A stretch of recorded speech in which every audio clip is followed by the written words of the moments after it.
One day, it was the most powerful country on Earth. The next day, it was gone.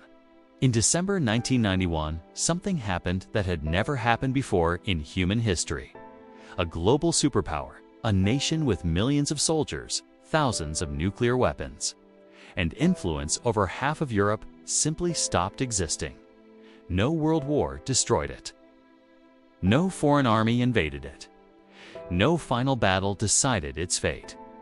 Instead, the collapse happened quietly, almost peacefully, like a giant structure slowly losing its strength, until suddenly it could no longer stand. For nearly 50 years, the world had lived in fear of this nation. It stood as one of two dominant forces shaping global politics: military power, and the balance of fear that defined the Cold War. Entire generations grew up believing that one day, tension between these superpowers could erupt into nuclear conflict that might end civilization itself. But that war never came. Instead, something far stranger happened. The system that once looked unbreakable began weakening from the inside. Small problems appeared first: economic struggles, shortages of everyday goods, growing frustration among ordinary people. Then larger cracks followed: political tension, public anger, loss of trust in leadership. And slowly, quietly, control began slipping away. Cities kept functioning, governments kept meeting, leaders kept making speeches. On the surface, everything still looked stable, but underneath, pressure was building. People began asking questions that had never been asked before. Allies began distancing themselves. Regions that had once obeyed central authority started demanding independence. It was not a sudden explosion. It was a chain reaction. One event triggered another. One decision weakened the next. One crisis exposed deeper problems that had been hidden for decades. Then, in the final days of 1991, the moment arrived. The flag that had symbolized power for generations was lowered for the last time. The government that once controlled vast territories officially dissolved. Borders changed, maps were redrawn. The world order shifted overnight. And just like that, the superpower was history. How does something so large, so powerful, and so feared collapse without a war? To understand that moment, we have to go back to the decisions, disasters, and hidden tensions that slowly pushed an empire toward its silent end. The system that couldn't bend for most of its existence, the Soviet Union, ran on a highly centralized system. This meant the government controlled almost everything: factories, farms, prices, wages, and production targets. Instead of businesses competing and adjusting naturally, officials in central offices decided what the country should produce and how much of it people needed. At first, this system helped the country industrialize quickly. It built heavy industries, strong military power, and large infrastructure projects. But over time, the system became rigid. It was very good at controlling, but very bad at adapting. By the 1970s and 1980s, serious problems were becoming impossible to ignore. Factories often produced goods no one needed, while essential items were missing from stores. Innovation slowed because there was little reward for new ideas. Workers followed instructions, but efficiency and quality often suffered. At the same time, the government spent enormous amounts of money on the military. Competing in the Cold War required massive defense budgets, advanced weapons programs, and global influence. This placed heavy pressure on an already struggling economy. By the mid-1980s, living standards were stagnating. People stood in long lines for basic goods. Housing shortages grew. Frustration quietly spread.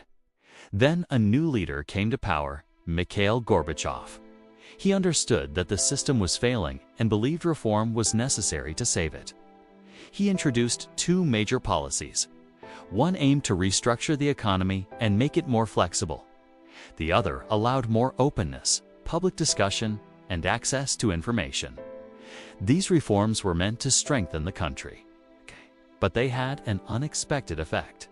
When people were finally allowed to speak more freely, they began discussing problems that had been hidden for decades. Economic failures, political mistakes, corruption, and inequality were suddenly being talked about openly. The more freedom people experienced, the more they realized how much had been restricted before. Instead of stabilizing the system, reform weakened the control that had held everything together. The structure had always depended on strict authority. Once that authority loosened, pressure that had built for years began pushing outward. The system had survived by staying rigid, but once it tried to bend, cracks began to form. The disaster that broke public trust in April 1986, a catastrophic accident, changed everything. At a nuclear power plant near the town of Chernobyl, a reactor exploded during a late-night test. The explosion released massive amounts of radioactive material into the air. A burning core sent invisible contamination across large parts of Europe. But the physical damage was only part of the story. At first, the government did not immediately tell the public the full truth. Information was delayed, minimized, and carefully controlled. Nearby residents continued daily life without knowing the danger. Some were only evacuated days later. Meanwhile, radiation was detected in other countries. Scientists outside the country began reporting abnormal readings.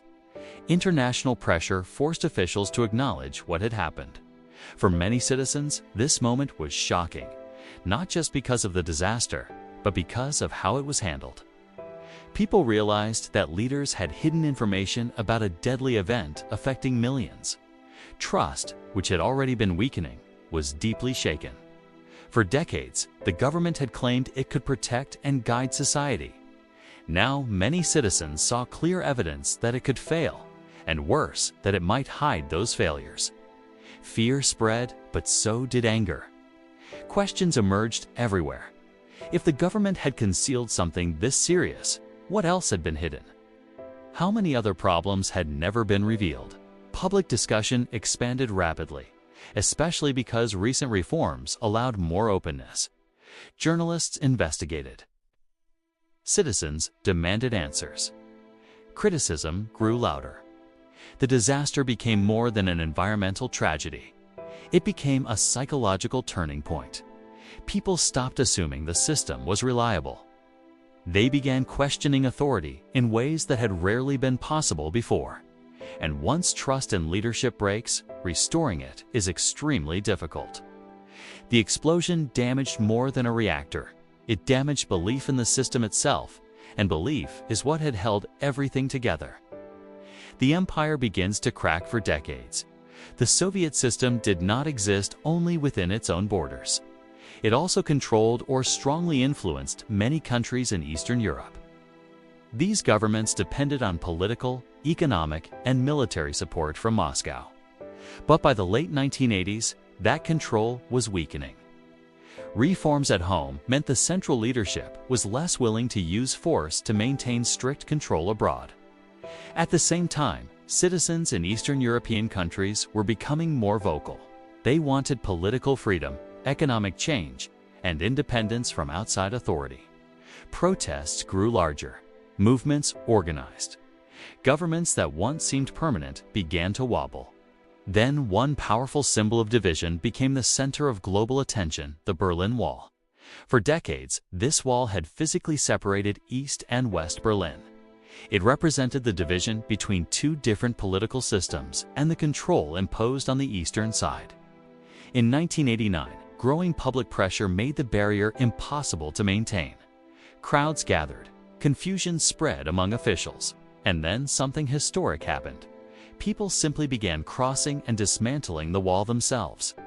Images of citizens tearing down concrete blocks spread across the world. The message was unmistakable. Control was collapsing. Across the region, governments changed rapidly. One after another, countries moved away from centralized rule. Alliances that had once bound them together weakened and dissolved, including the Warsaw Pact, the military partnership that had unified much of Eastern Europe under Soviet leadership. The outer structure of influence was falling apart. This had enormous consequences. The Soviet system had depended not only on internal control, but also on its external network of allies and buffer states. As those connections disappeared, the sense of unstoppable power faded. The empire that once seemed solid was losing its outer layers piece by piece. And when an empire begins losing territory and influence, the pressure does not remain at the edges. Eventually, it moves inward. The struggle for power inside the leadership by 1991, tension had reached a breaking point. Some powerful officials believed reforms had gone too far. They feared the country was slipping toward chaos. To them, restoring strict control was the only way to prevent total collapse. In August of that year, a group of hardline leaders attempted to seize power. They placed the national leader under house arrest and announced emergency rule. Tanks moved into the capital. Television broadcasts were restricted. It looked like a return to strict authoritarian control. But something unexpected happened. Large numbers of civilians gathered in the streets. Instead of obeying quietly, people protested. They surrounded government buildings and blocked military movements. At the center of resistance stood Boris Yeltsin, who publicly opposed the takeover. In one defining moment, he climbed onto a tank and addressed the crowd, calling for defiance. The image spread quickly. It became a powerful symbol that authority was no longer absolute. Security forces hesitated. Military commanders were uncertain whether to act. Even the feared KGB, long associated with enforcing control, could not fully restore order. Within days, the coup collapsed, but the damage was irreversible. The attempt to seize power showed just how divided leadership had become. It exposed weakness at the very top. It demonstrated that the central government could no longer guarantee control. Even over its own institutions after the failed takeover, many regions concluded that the union itself might not survive. If authority at the center was unstable, why remain dependent on it? The struggle for power had unintentionally accelerated the breakup it was meant to prevent. The final unraveling after the failed coup, events moved quickly. Republics that had been part of the Union began declaring independence one after another. Political leaders across different regions announced they would govern themselves. Agreements that once bound the country together were dissolving. At the same time, the economy was deteriorating rapidly. Supply chains broke down. Inflation rose sharply. Government institutions struggled to function effectively. Coordination across the vast territory became increasingly difficult. Central authority existed in name, but practical control was fading. By late 1991, the structure holding the Union together had nearly disappeared.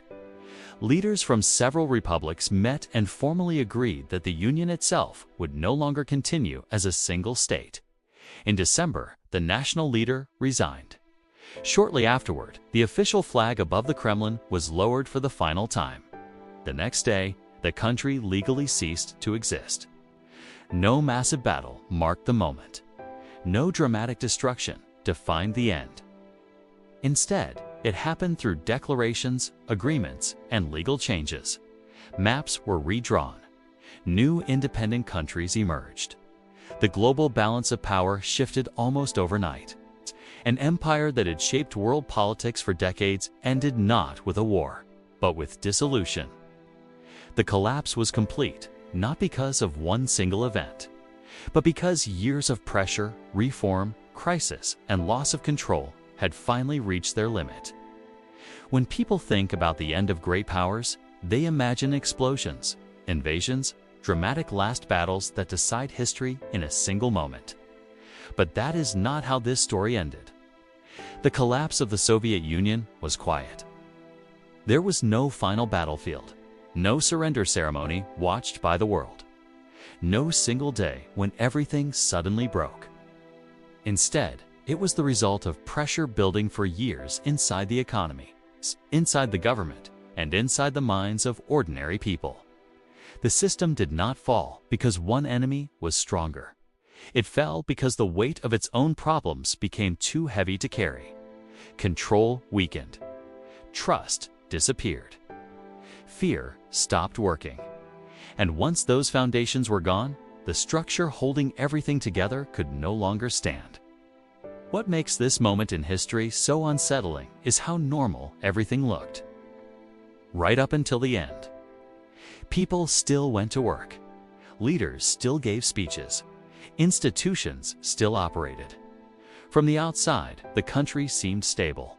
But beneath the surface, the connections that held it together were quietly breaking apart. One decision, one crisis, one loss of confidence at a time. And then, when the final moment arrived, the ending felt almost simple. A resignation, a lowered flag, a legal declaration, a map changed. That was all it took to erase one of the most powerful states the world had ever seen. Its collapse reshaped global politics overnight. Alliances shifted. New countries appeared.